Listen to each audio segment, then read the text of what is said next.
Hello, I'm Christina. Welcome to the Revolver Fan First podcast. I'm here with the delightful Mike Scheidt of YOB. How are you today? Doing great. Now, we always have the same question first, which is, who is the first artist you put on a pedestal? I guess maybe Bowie comes to mind Really? at this moment. Yeah. How did you find him? Yeah. As a kid, I mean, I was born in 1970, so the radio waves were filled with David Bowie and I mean, I would say probably technically like really the very first artist I ever put on a pedestal was Elton John, like as a kid. Yeah. But if you ask me right now, I would say Bowie, just in that artist's ability to be wholly singular in personality and having a flexibility to move and shift and change and a courage to do that on a worldwide stage, and the genius to not only, and clearly what must have been also a very, again, back to a personality, to work with so many luminary musicians that would come and go, and yet they always produced like amazing work. And then on top of that, his wit and sense of humor, and the way that you just get the feeling you could, no matter how smart the other beings were, whether it be a record label or a venue or an interviewer, nobody could get anything over him. No. He was just way too sharp for any of that. But then was generally pretty kind about it. I don't think he pulled any punches behind closed doors, but he had grace about him. And just like any other human being on the planet, if you popped in the DVD of their life, you might find some problems there. But holy moly, it's there's something that was very punk about what he did. Totally. And right to the end. Yeah. Right to the end. Has anyone left the planet with more grace? I disagree. I don't think there is. I don't think he didn't tell anyone he was sick. He made this incredible album that everyone was like, oh, I can't wait to see it. Oh God. He toured an exhibition of all of his artwork long before everyone knew he was sick. And no one knew until the end. But like, I thought that was such an amazing move to do it a year before, where people wouldn't flock just because they're suddenly David Bowie fans because he passed. Like, that Black Star album is just, he did a lot of incredible stuff, but that was like such a siren song. Yeah, his, he didn't want the attention on his, he didn't put an emphasis on the mortal coil. Yeah. Even though he was acutely there. Yeah. Like all of us will be, but he wasn't looking for the comfort of others. He was looking to, I mean, just like everything else, take each experience and turn it into an expression. Yes. And without pretentiousness. He wasn't being self-important about it. It's just amazing. That must have been amazing to see as a kid. Like, and especially like the gender bending stuff, especially at that kind of time, it wasn't as, I can't imagine it would be as okay as it would be in the modern times. Like, that's pretty. I mean, probably. Oh, sorry. No. Probably in his circles, it was just fine. Probably to the people that would be disposed to judge, it was just rock and roll debauchery as per usual. That must be repented if you're lucky, kind of thing. But yeah, that's I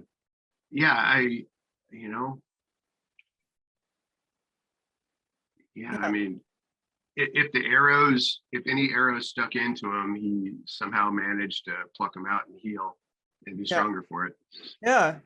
That's beautiful. Well, how did it was this the point? Like, the next question is, who's the first artist you saw yourself in? But I'm kind of curious, did that spark any kind of fire to write, or you just, as a kid, just kind of like, wow? I think really my observations about Bowie is being like the first person that came up to your first question. I think that's something that I've, let's say a more matured version of myself. I'm not saying that I'm also mature. In some ways, I'm very mature for my age, but I think that I've gleaned that just in having just looked at a body of work as having being someone who's been around for a while and have done my own body of work, and just I look towards people who wear their artistry and maybe some success and their person, how they are able to manage that gracefully. And so I mean Joni Mitchell would be another good example of that, right? As someone who's fiercely independent.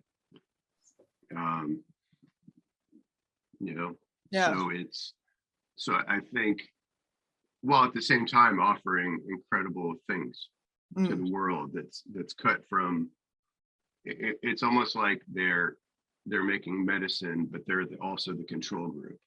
So like it has to work on them first. Dude, that's the best way I've ever heard. They're making medicine, but they're also the control group, is the best way I've ever heard music described as, because it kind of is. You kind of are the control group. Well, when did you see yourself in another artist? When did you kind of go, oh, I can do that? Or honestly, the first time that when it crossed over from, I mean, let's put it this way. Let me caveat here. It's never stopped being fandom for me. And you can ask True Widow about that, who we just toured with. They'll tell you firsthand. It's never stopped. Fandom in me are still very much there. I try to do it gracefully, but I would say when I first crossed over from just being a music fan to like, oh God, I got to do that, was actually with just a group of friends who, I mean, I was probably 14, and at that time, so this is like 2000, or no, not 2000, God, like 1984 probably, or 85. And so at the time, the big ones for me would have been like, Ride the Lightning, Metallica, and probably Celtic Frost, to Megatherian, and Corrosion and Conformity, Animosity, so it might have been like 85, and I was probably 14. But anyway, and I was into a whole slew of other kinds of metal, and 70s and 80s, what was considered pop, which is pretty insane if you think of it. What a golden era you grew up in. Yeah, Steely Dan was pop. What happened? World-class musicians writing their own music. And I'm not knocking modern pop. It's just a different world, It's like, there's a lot of talent there too. I'm a nostalgic curmudgeon to a point, but but I also acknowledge what's current and awesome. And so anyway, side note, so very much was into Trouble. I was had bought like Metal Massacre 6, so that's when I first got introduced to like a lot of thrash metal, Dark Angel, Possessed, Hyrax, The Obsessed. And then, but again, this stuff seems so far away. And I was hanging out with a group of friends who were mostly punks, but they liked metal. Like we could agree on Celtic Frost. They wouldn't admit it at the time, but they actually did agree with me on like Metallica. But it wasn't cool. It was more like they would play back then. My friend would play me Black Flag Live, and so Greg Ginn would be doing a solo, and he'd be like, "Oh my God, there's just so much feeling in it." And I'd be like, "This is horrible." And and I was like, "Can this guy even play?" It's like, but like that was just me being ignorant, right? So we were staying in this house and they were renting this house, and it was one of I think it was the drummer's parents' house that was behind their main house. And so they had a drum set, guitars, bass set up, and they were just jamming through their own originals, and we'd work on we'd play like The Tempter by Trouble together, and we only knew like the first half of it. So they'd just play the first half of it over and over and over. And but particularly their originals, and watching my friend Phil Merwin, who is also in this band called Dirt Clod Fight. There was like a 90s band. They toured the States many times on the shoestring of shoestrings. But that was the first time I ever heard music that close, like in a living room across from me, as something that was somewhat recognizable to what I listened to on records on this seemingly made by, divinity. And that was when I was like, oh my God, I have to do that, whatever it takes. And I played guitar. I was okay. I wasn't great. I wasn't as good as any of them, but I realized at that point that I had to play. So that was really it. And it was this group of people that eventually became Dirt Clod Fight. And that was the beginning for me. What was your room like? Did you have posters and stuff? Like, how did you dress and how did you kind of express your fandom? Oh man, that was so weird. It was like the awkward 80s, because back then there was like a crowbar division between metal and punk. And a crowbar division, dude. You can tell you're a lyricist. Like, there's a lot of stuff like this. We do a little language here, and you've got a pretty deft hand on that shit, dude. Yeah. Anyway, carry on. So it's like, if you went, but you would see, but that wasn't really, that was fans that was doing that. That wasn't the bands, because you started seeing bands go to crossover, right? Or you started seeing metal bands crossover with punk influences. Early Slayer is a clear example. Even in even in their earliest stage, you'd see them wearing Broken Bone shirts or DRI shirts or whatever it is, but they were this dyed in the wool metal band, yet they were clearly influenced by punk. Yeah. And then you would see punk bands that were DRI, and these bands would start or Cryptic Slaughter, and they start leaning into the metal side of it, and it was the fans that was having the argument. It wasn't the musicians generally. Yeah. Or at least the bands that people were coming to see. But you would see these divisions and fights. Like, I saw Motorhead on the Orgasmon the tour, and it was Cro-Mags that were opening those shows, and it was right when Age of Quarrel came out, and so at that show, it was like they're metal kids, punk kids, skinheads, bikers, and because Motorhead just brought all those people together, but it was just friction, and so people were just watching fights all night long. And I was like 15 years old in a Saxon shirt, just thinking, oh my God, I'm gonna die. It's just this group of skins or this group of punks are gonna single me out, and I'm fucked. And I just hung out in the back, watched this amazing show. I thought Cro-Mags was the most brutal band I'd ever seen in my life. They terrified me in the best way. And then Motorhead, of course, just leveled. And Motorhead was playing in a room for 400 people. That was the sellout. And so that was my experience of it. But the thing is, I had my foot in both worlds. Like, I really loved Dead Kennedys and Black Flag. I think at that time, for me, my entryway into Black Flag was Loose Nut and Suicidal Tendencies. But I also loved Slayer, and I love Black Sabbath. And so I was this weird amalgamation of styles where I would have either a mohawk or super spiked up hair, but then I'd wear like a Saxon shirt, or I'd have or I'd have like a jean jacket that was kind of cut from Pretty in Pink or 16 Candles or something. But then underneath it, I had a Corrosion of Conformity shirt or an Aussie shirt. And I think at that time, when the fans were so separated, people just didn't know what to do with me. And I ended up hanging out a lot with like the new wave kids. Really? Because they just acknowledged weird. Like like I wasn't punk enough for the punk kids, and I wasn't metal enough for the metal kids, but I was weird enough for the new wave kids.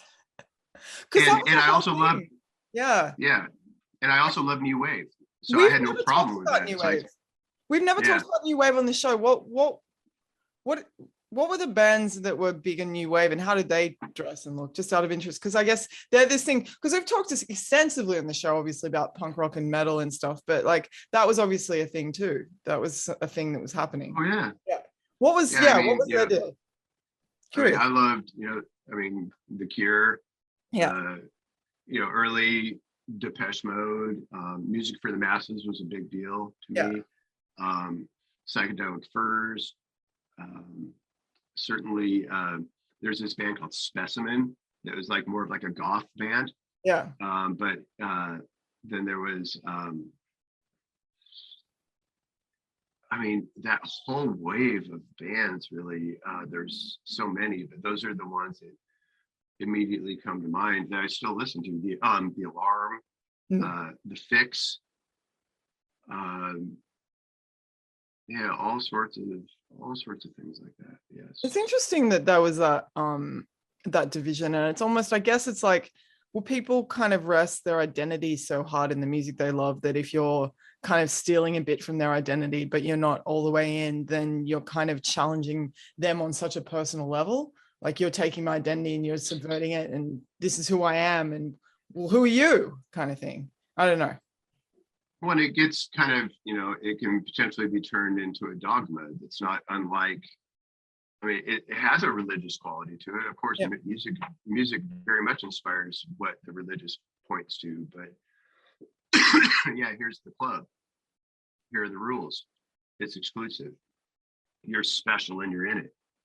You're not special if you're not in it. And it's just like creating the little raft on the ocean of all that is, so that you don't drown. Yeah. And those rules become very important, even though they're in fact pretty arbitrary. Yeah. And not real, and kind of imagined, and kind of, I guess, you kind of painted all with this idyllic brush that, this was such an amazing moment in this kind of, in the timeline of this music, but I guess it had its limitations, and it wasn't, there are parts about now that are, I don't know, are there parts about now that are more freeing, or, yeah, I don't know. Oh, I think so. You still see it though. It's still kind of the click and the true this or the true that or whatever it is. But then if you climb into anybody's record collection, it's just like, oh, really? Garth Brooks? Let's talk about that. Oh, you're really into, The Cure? I thought you were true black metal, or, whatever. And look, I'm not knocking it, because, if someone is trying to take a medium that has a certain amount of rules and then within it create something that is theirs, and they know that they're choosing, if you have a 64 pack of Crayola crayons and you're choosing 5 of them, and you're saying, I'm taking these 5, I'm going to create something bigger than these 5 crayons. And that's and what you're doing, then that's great. Yeah. Awesome. If it's just like more fan oriented, and it's like, I just want to make a true death metal record. Yeah. Then once again, here are the 5 crayons from this pack that are different than the true black metal pack. Okay, now I got the true death metal pack. Great. But none of their heroes did that. Yeah. Dude. Yeah, that's not a thing. None of their heroes followed that rule. They painted the whole palette. Yeah, Black Sabbath was playing by that rule and said, oh, this is too blues based, we can't do it. Yeah. We wouldn't have Black Sabbath. It's just none of our heroes are playing by the rules that then get leveled at later. And again, I'm not really knocking it, because ultimately what it is an expression of being inspired, creative, really excited about what you love. You want to create something and emulate something similar to it, which is flattery. And the only time it bugs me is if people get too pretentious about it. Yeah. That's the only time it bothers me, where it's taken so seriously. And I'm just like, look, be an awesome band, write the true thing, but just don't act so much cooler than everybody else, because you know, it's I think it muddies the waters of something that can just really be beautiful. And and as long as you do it with your personality, I mean, it's like rock and roll. You know, there's always going to be room for a truly great traditional rock and roll band who isn't breaking any, like, quote unquote rules, who isn't necessarily being original, except that when you see that band, you like look at them and you go, oh my God, they couldn't do anything else. Like, in the sense of like what they're creating, it's so genuine and real and pure, like The Darkness, right? Yeah, that's a good example. You know, it's like The Darkness is not AC/DC. They're not Queen. You can kind of tell what cloth they're cut from, but they are wholly themselves. Yeah. There's always room for that. Did you like, okay, you're a part of a world, I guess, like Doom. You're, you know, speaking of words like Doom, and I feel like, and no, I don't even know if it was because I've, you know, been more interested in the last few years, but it feels like it's having there's quite a flowering global scene. And, you know, I guess places like, I don't know whether this is just a theory, but like things like Roadburn that kind of bring a lot of those artists together in lots of different places where people converge and so on. You started YOB in the 90s, right? You know, and late 90s. Yeah, I mean, I started trying to do it in 96. It took until 99 to get back to the lineup. Yeah. But what was it like? What was the kind of that world around you at that point, and how have you seen it change? And how do you feel about being a part of this world, I guess, and who's significant in it, in your opinion? Because, you know, we don't have as much of that on record, you know, of what is Doom, and what is the last 20 years of a style of music that maybe doesn't get as much airtime in terms of history. I mean, I can only speak for, I mean, I'm not a historian, and I don't pretend to have like some objective historian view on it. I can just talk about my personal experience, and that is that you know, in the 80s, love Black Sabbath, love Trouble, love Candlemass, but like when the first, like when, and you could say maybe those bands and like maybe Pentagram are like second wave Doom, right? If you think of Black Sabbath as like the original. Yeah. So maybe a band like Cathedral might be third wave. Some would call them second. But Cathedral for me was where punk and actual metal, like modern 90s, early 90s, when death metal was officially happening, thrash metal, when punk was getting, you know, had already had a number of years of crossover. And so in a lot of ways, Cathedral was like a crossover band, where yes, we love Sabbath, yes, we love Captain Beyond, but we're also informed by grind, we're also informed by Discharge, we're also informed by a tier of bands that not a lot of people had heard of yet, like Revelation or Count Raven, or you know, certainly Pentagram, and so they were putting all of that together without really leaving any of it behind. There was nothing about it that was quote unquote true or pure. It was totally a mutt. And I remember at the time being a kid, I mean, I was like 20 or whatever, and I bought, you know, coming off of like From Enslavement to Obliteration and Mentally Murdered, Napalm Death, choosing Cathedral, I was like, I don't get it.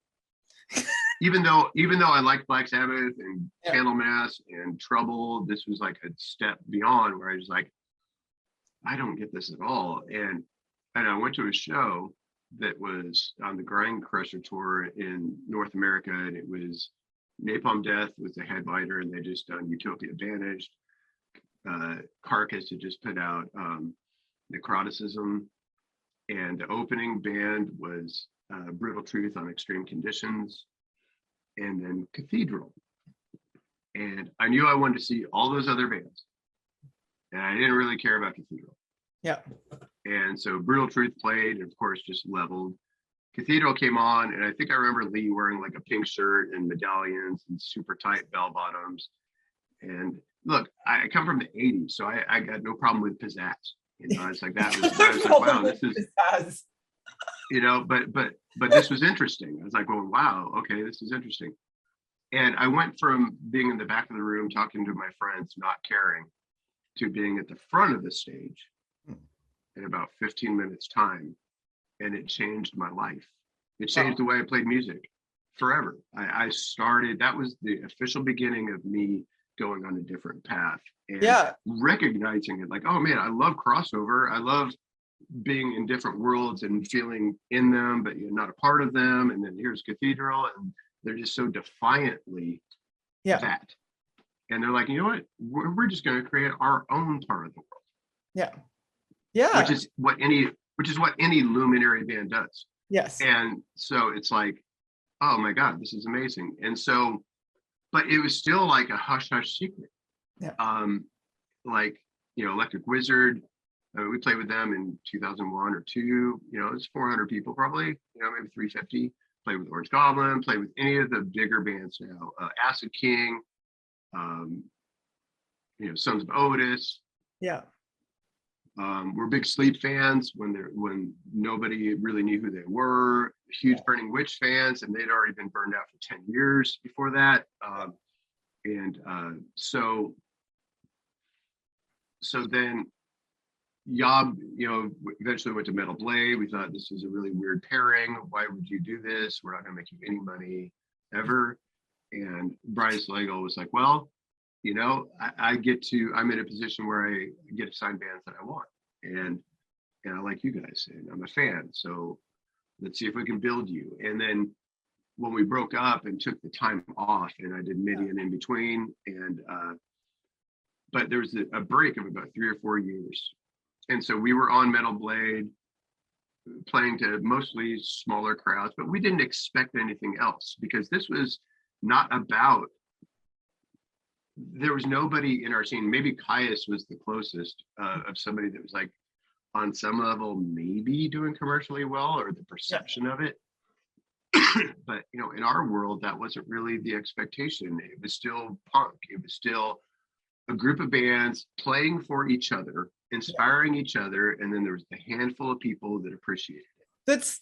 So Nate, and so like, you know, if you grew up after Kurt Cobain happened, you have a completely different idea. Being in an underground band, you have a completely different idea of success. Whereas if you came of age before that time, you had no expectation of that kind of shit happening ever. Like no, it didn't exist. You know, it was you saved up for tours and spent all your money on them, or you put them on credit cards, or you just barely eked it out show to show, and you know, that's just how it was. But there was a greater calling, and so it's just, you know, something you did, and that was true for us even on Metal Blade, and because just the genre wasn't on some big radar. And so then when we broke up and took that time off, and then we came back and did The Great Cessation, all of a sudden, from our perspective, there was a group of fans, and not just fans, but also media and writers and magazines and all these things that never existed for us before. And it wasn't just us. You know, it was also Acid King. It was also now Sons of Otis and Sleep, and then High on Fire, and all these bands were starting to get notoriety out of nowhere, seemingly. And then that's just continued to grow and grow and grow.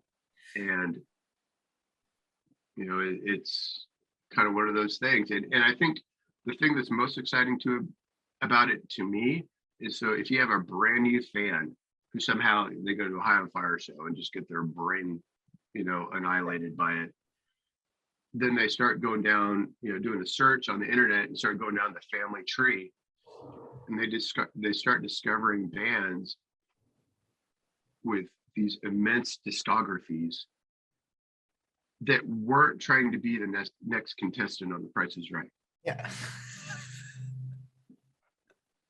They weren't swinging for the stars in the grand hope that they were going to become something and become rock stars and get a car for every day of the week. That was never in the cards. They're just writing shit from their hearts. And then hanging with a group of people and that, you know, were like-minded and then worked their jobs. And, you know, look, you know, there's nothing wrong with, you know, if you get so lucky that you can go out there and just make art and do a thing, going back to Bowie, you can do that, and you can be big time successful and still be utterly relevant in the most important ways. So I'm not knocking that at all. It's just, this was never on the radar for the bands of our ilk, and it still isn't. No, it's, yeah. There's a higher calling. Yeah. So that's a very long-winded answer. I love long-winded answers. That's the point of this. I'm a long form, yeah. And your use of language is really interesting, like even just conversationally. So you played bass first, and then you became, you know, lyrics and guitars and stuff. How did that, what was there some sort of profound moment that happened in your life that you needed to express, or was it not that, or was it something else? Was it what, or was it creating this thing on your own, or not on your own, but what was the catalyst for you making that shift? Would be a much more succinct and lean way of asking that question.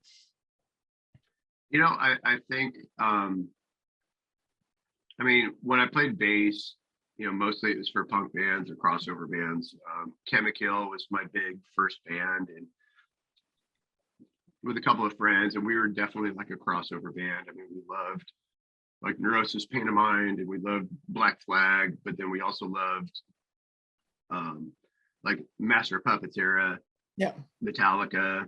And that's another thing that a lot of people don't realize, that there was a whole period of time before the Black Record, you know. And where, and look, I'm not even really dissing the Black Record. For me as a fan, that was like a, whoa, what just happened? No, true. Like, but you can't deny that as a thing. That's a hard right. Like, no one can deny that was a hard right. Like, yeah. But if you say today, like Metallica was such a big, huge thing in a modern world, of like, really, you know, Metallica, and it's like, you don't realize that there was a period of time where they were the most cutting edge, forward thinking, underground rooted, successful band in the world. Like, they were successful miraculously. It was like looking on stage and seeing One of You up there, you know. It was, and they were cool in every possible way, and they were the heartbeat for everything that came after it on some level. And so it was also like it became a uniting factor, again, before all this, but like for punks and metalheads to be like, well, you know, Damage Incorporated is pretty tough, you know. And so you can all kind of agree on that. And so I think, you know, oh man, I just went on the tangent. Tell me what the question was again. Your catalyst for shifting from bass to writing songs. Oh yeah. So anyway, I love that, Metallica's significance as a side note to that. That's still still interesting. I screw my questions. Go where you want to go, you know, like that's. No, I mean, the last thing I would say to that is, like, you know, I can poo-poo their new stuff and pictures that I'm wearing, you know, with coming out of Gucci or whatever all day long. But if I actually met James Hetfield, I would probably melt, you know. So it's like, you know, it's just, you know, it caught me young, you know. They gave me 4 records that I'll forever care about, you know. And that's my thing. And so anyway, I was playing bass in this band, and I've never been that good at anything, really. Anything that I've become good at, no, I've had to work so hard on it, because I've been surrounded by, like, one of my buddies was very into Ingve and could just be this modal wizard. And I was just like, no matter how hard I tried. And I think when I picked up bass, not that it's an easier instrument at all, because in fact it isn't, but I found somehow I was able to work it better. But I always played guitar. And so the bands that I was in, I would write songs on guitar, give them to a better guitarist, and then I would play bass and I would work on my stuff. And I just had a little bit of a natural talent to sing. And even if I was maybe pitchy or whatever, I just had this just it was convincing. Yeah. Let's say. And so I became the bassist singer, and we were a band for 4 years, and it was great. And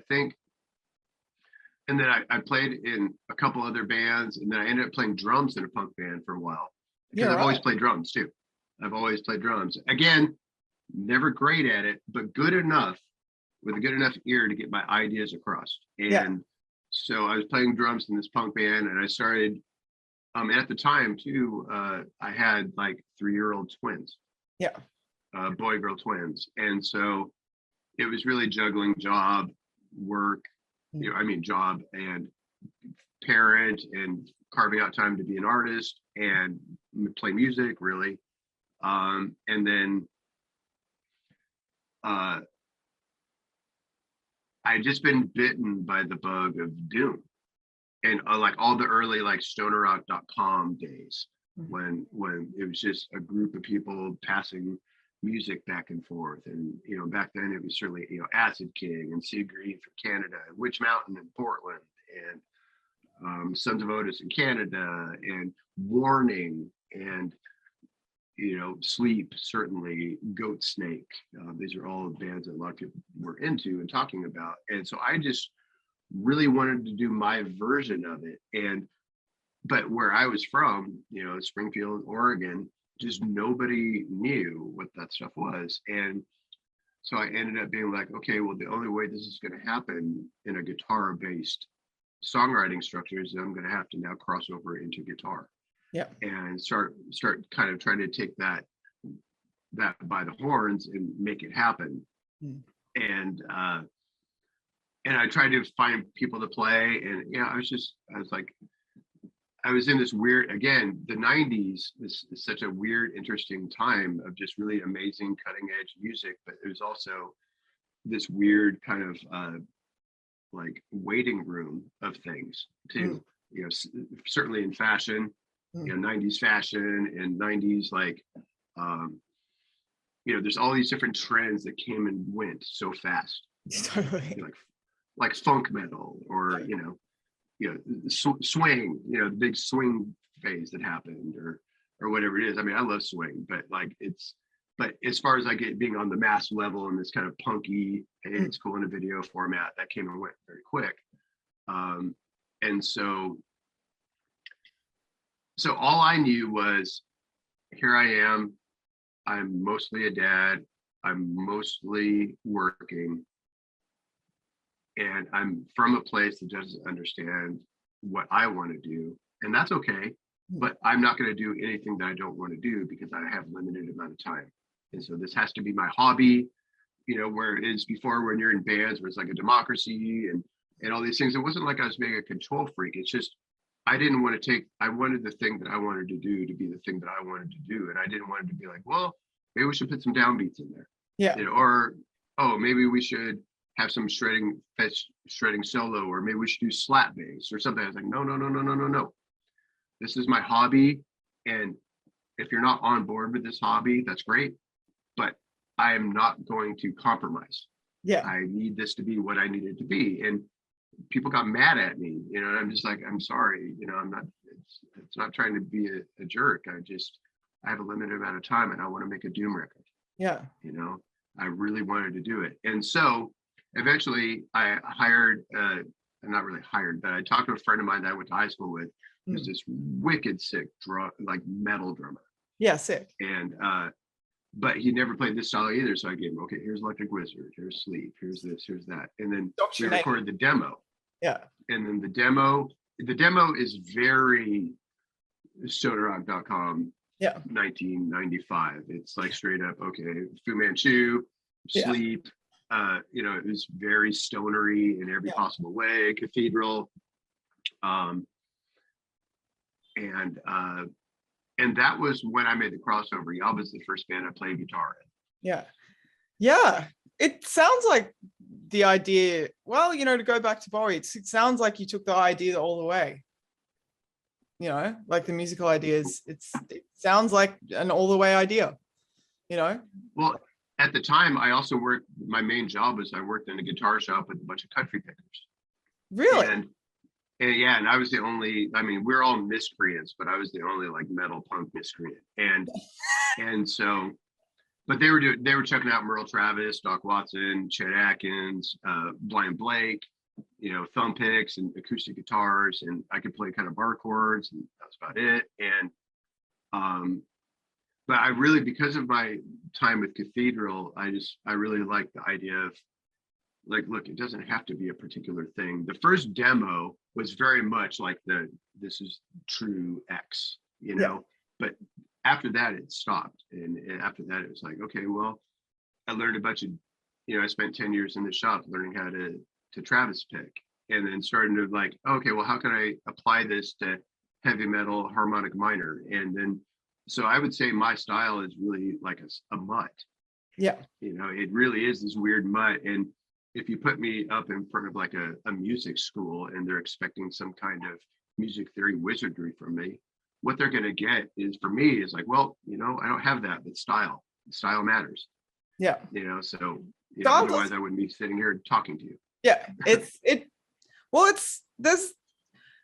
a lot of heart and sorrow in your music as well. Like I was like, there's a lot of, and I know you went through some heavy shit in the last, I've said shit like 5 times in the show. So be it. You've been through some really heavy things that you've put on record and stuff. How do you do that? How do you, when you're in a headspace where you're kind of faced with this emotional barrage or physical, or, you know, seeing your own mortality or any of this kind of stuff, how do you make that music? Like, does it come easy or is it hard? How, yeah. Yeah, I mean, sometimes it's easy and sometimes it's hard. And but I guess the thing that where the music, and this is where it starts getting into potentially cliche or trite sounding comparisons, but like, you know, going back to the medicine, you know, analogy or metaphor, it's like, for me personally, to take, you know, because I've suffered pretty heavily from, you know, depression and anxiety and mental issues. I'm really happy to say that I'm much farther along on a that's great, on a positive / like a wisdom, what I hope is wisdom path, where I can have some good tools to deal with that, where I have more faith in those tools than in the old feelings that I would get stuck in. Dude, if you could teach that to people, if you could teach that wisdom to people, we would say it is such a universal experience, especially after the last few years. Like if you can, you know, and giving people solace through this is a really powerful thing. I think you can't help but feel it, you know? Yeah, well, I mean, my goal with it, ultimately, the thing that's most, I mean, at home, you know, before anyone else hears it, the most intriguing thing is, okay, how do I take this, you know, let's, you know, I use it with, you know, bunny rabbit ears, bad thing. Yeah. And how do I turn it into something that is nourishing instead? And at home, for myself, you know, and so to me that involves like a Joseph Campbell-esque journey, you know, out of the hell of it and into something that, you know, I mean, positivity can be very toxic in the world, right? Like people that use it, or they weaponize positivity even. And but to me, what actual real positivity is, it's like, it's the thing in life that makes you want to survive. It's the thing in you that leans towards the good feeling thing, even if you're jaded. You're jaded because you felt the real thing, and it's just the world, you know, I don't know, I want to be careful here, but it's like, it hasn't always been modeled to me from that, you know, the adults around me understood happiness and suffering, and where and how it's, parts of it are self-created and parts of it are conditioned and parts of it are hand-me-downs, And it's like, if you're not asking the question on some of that stuff, then you just don't get the answer. And it seems like this elusive someday in the future, or I had it back then, but now here's the real world, and the real world doesn't involve any of that. But you know, in the moment where I can take like the really brutal thing and go, well, what does this really mean? And what is it about me that makes this true for me? Yeah. What kind of agreements am I making with this stuff? What kind of stick-it notes am I putting on top of it to label it? And then putting that somehow into music, and then trusting my nature, because my nature, without being taught, is wanting to feel good and not wanting to suffer. Yes. And so instead of it being like, oh, it's positivity and a Hallmark card or whatever, it's more like you can have thinking that is leaning towards wisdom, you know, or you can have thinking that's leaning towards the suffering and getting in that feedback loop. Yeah. You know? And then I mean, we're just movie projectors, right? So if that's the movie you're projecting onto the screen of your life, yeah, that's what you're going to see, you know. And it's not as simple as that. And look, I've had a very lucky life in a lot of ways. You know, there's things that I've not had to suffer in this world, and there are people that suffer things that I can only imagine. So, you know, I'm not trying to be some goody. I just know what I've suffered, and I know that suffering sucks. And it's that trite comparison where it's like you can drown in the ocean, but you can also drown in a foot of water. You know, it's like, you know, and it's just totally, you don't know what you know until you know. And then if you actually really truly learn the lesson, you automatically do better. And that's our nature. Yes. And so I just try to lean into that. Yeah, survival. Yes. I read this great thing recently that says we're not evolved to be happy, we're evolved to survive. Like human beings weren't actually, evolution is not designed for happiness, it's designed for survival. And they're two very different things, and balancing those two things. The irony is happiness does often ensure survival. So well, sure. Well, and the thing that's fascinating about it, you know, and look, I don't have, I mean, you know, it's purely conjecture, and it could be total bullshit. Isn't everything though? Yeah, everything's opinion. Yeah. But like I do think that there's a reason why universally cat videos are so joyful.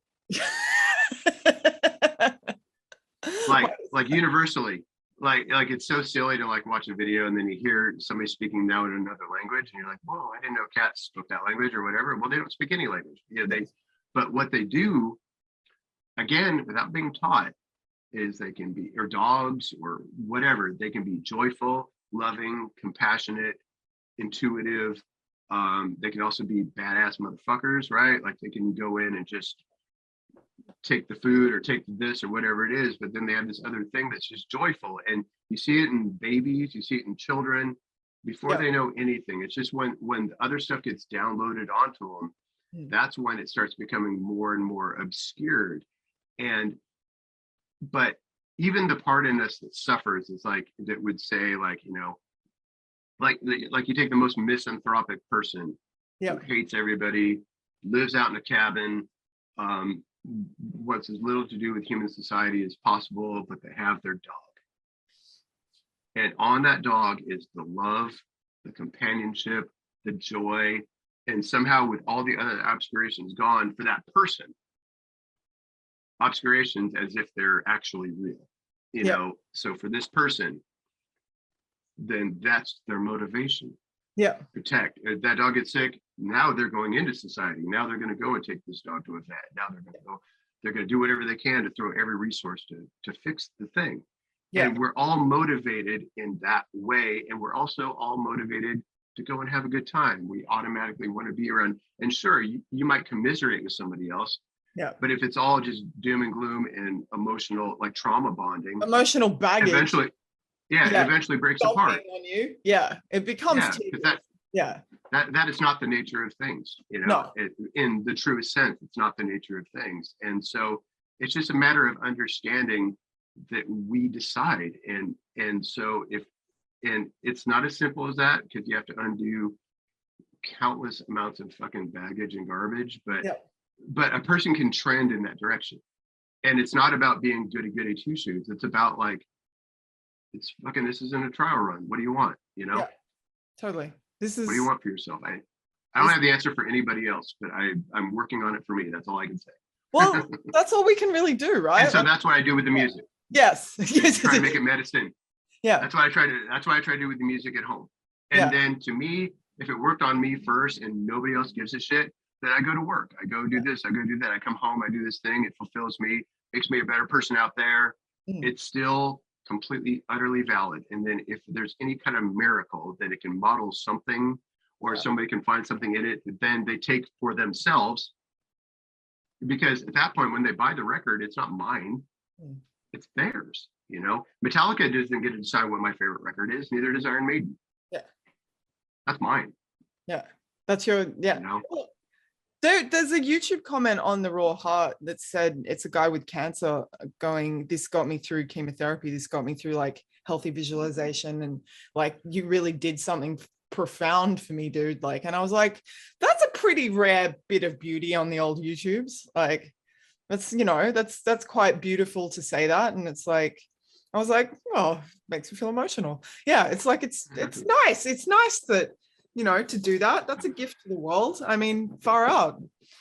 What better? Yeah. What can you do better than make people feel better at their darkest times? I mean, is there anything better? I don't think there is. Yeah. Yeah, I don't even know what to say. Yeah, sorry, Tevye. I feel no, it's okay. Emotional. It's got nothing to do with me. So yeah. No. It's really,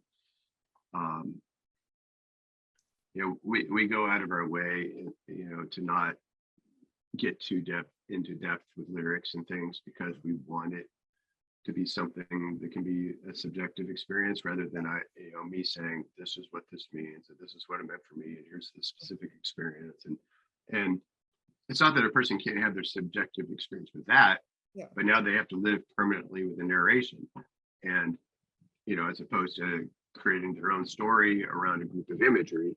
And I know what it means for me. Yeah. But you know, but I also know too that whatever it brings out there into the world, I'm also a very flawed person trying to heal my own shit. And so it's like, you know, nobody needs to put me on a pedestal for me to immediately kick myself out from under it. and so you've had some gems today. That's pretty, yeah. Anyway, carry on. Yeah.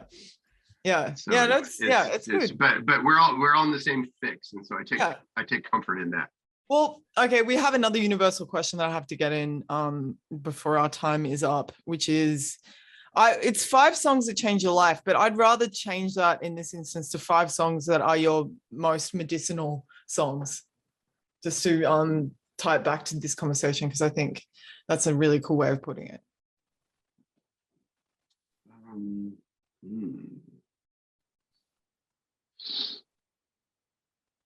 And then I'm going to go listen to them. They're probably good. Well, these are the 5 songs that I would say today. Yeah. I'd say The Cure, Underneath the Stars, would be one.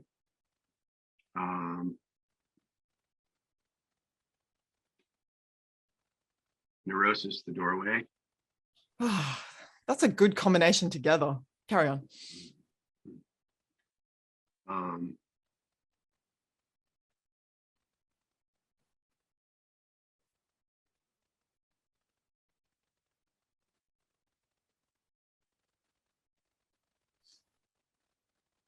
It is a hard one. Van Morrison, Summertime in England. Yeah, awesome.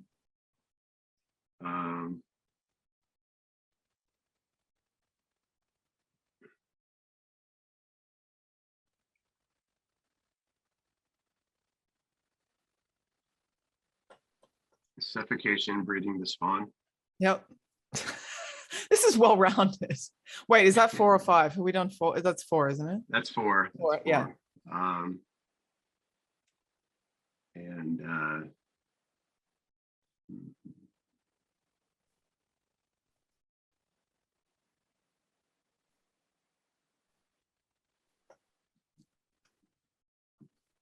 It's kind of a hard question to jump on people, and I've done it 40 times or something, 35 times now. So I'm a monster.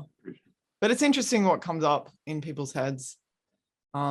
Just off the cuff, I feel like there's something natural and cool about it. Daniel Higgs, Love Abides. Ooh. Well, we'll have to look it up. We're gonna add it. I'm making a playlist of all of everyone's 5, and I think it will be an interesting and confusing journey for everyone. And yeah, I could easily name 10. 5 is tough, and if you ask me on any particular day, that list might change. Because I mean, certainly Joni Mitchell would be in there, and certainly, there's the Pyroclast Sun album, where it's just them getting ready to record their last record, but they just did a bunch of drones as warm-ups for the record. Yeah. For Life Metal is the warm-up that they do before they record Life Metal. And it's just it's a cool concept. Piece of work. Yeah. It's good. I'm glad everyone made music. That's an inane comment, but I'm really glad that everyone did that, because it'd be a much less rich environment to exist without it. And good on you for painting your corner of the canvas. It's awesome.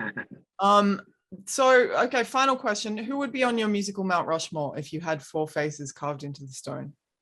And we are going to build these at Dollywood. This is my fantasy. We go talk to Dolly Parton and go, we just need to build about 50 heads.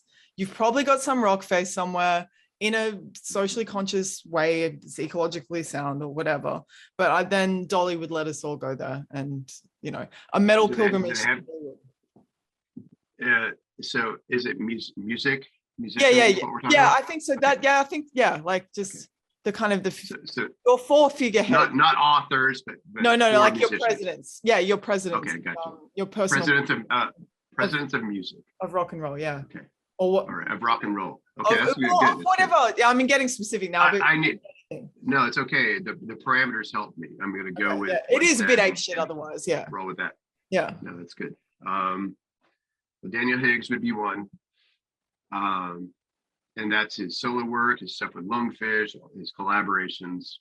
Higgs would be one for sure. Him as a poet, him as a fearless musician, fearless artist.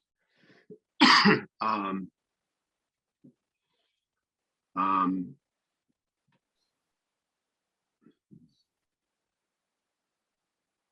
mean, clearly Iommi has to be there, right? Yeah, of course. With his little hands cut off, his little. Yeah. Yes. There's a really great band from the mid 90s from Portland called the Iommi Stubbs. Yeah. And that's a great name. Yeah, and actually their guitarist and bass player then went on to do Witch Mountain. So awesome. Yeah. But so side note there. So we have Higgs. We have Iommi. Yep. We're gonna have Dio. Yep, definitely. I'm so glad I got to see him live. That's definitely on my list of like things that were awesome in life. I saw them in Down, Heaven and Hell. Did you see Dio live? Of course you did. No, I didn't. Dude, I got to see him live. That's an outrage. I never did. That's an outrage. Well, I was in Springfield, Oregon, and I just never made it around. And it's also, and what's also an outrage is like a lot of his solo stuff I didn't like so much. Yeah. And I just, and maybe I'm hoping someday I'm going to be able to dig into the whole discography. Yeah. And cull from it what I've missed. I certainly love Holy Diver, certainly love Last in Line. And then it started to kind of lose me after that. Yeah. But I mean, if we're talking about like Sabbath and we're talking about Rainbow and things like that, I'm 100% on board. He is probably my favorite singer of all time as far as rock or heavy or whatever. You can't touch it. The most consistently incredible singer. And then for the fourth one,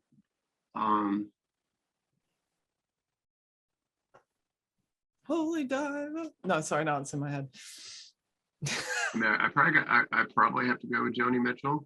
Yeah, awesome. She's got me through some things. Mm-hmm. Yeah, She's real good for heartbreak. You can't mess around with Joni. You can't touch Joni Mitchell for heartbreak. That is the top tier. That'll get you through the night. Yeah. Yeah, fearless too. Again, and maybe they're not fearless, but then they turn that fear into something courageous. Yes. Music is medicine. It's a beautiful thing. Yay. Yeah. Cool.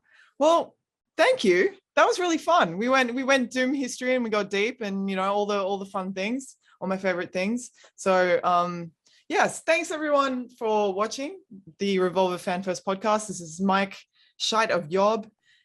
They're out there. You're out there on the road, aren't you? Well, we just got back home. We did a run with True Widow, which is the amount to which I love that band even before we got on tour is pretty significant. And having toured with them, it just only deepened, and yet their mystique is totally intact. They're just an incredible group of interesting, wonderful people, and so after that, our next trip is in Europe with Spirit Adrift. Awesome. And very excited about it. That's going to be a month tour.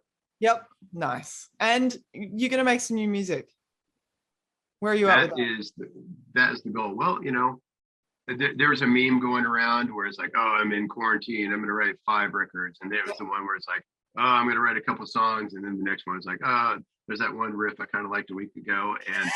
And that was really my experience of quarantine. And it wasn't that I didn't play guitar.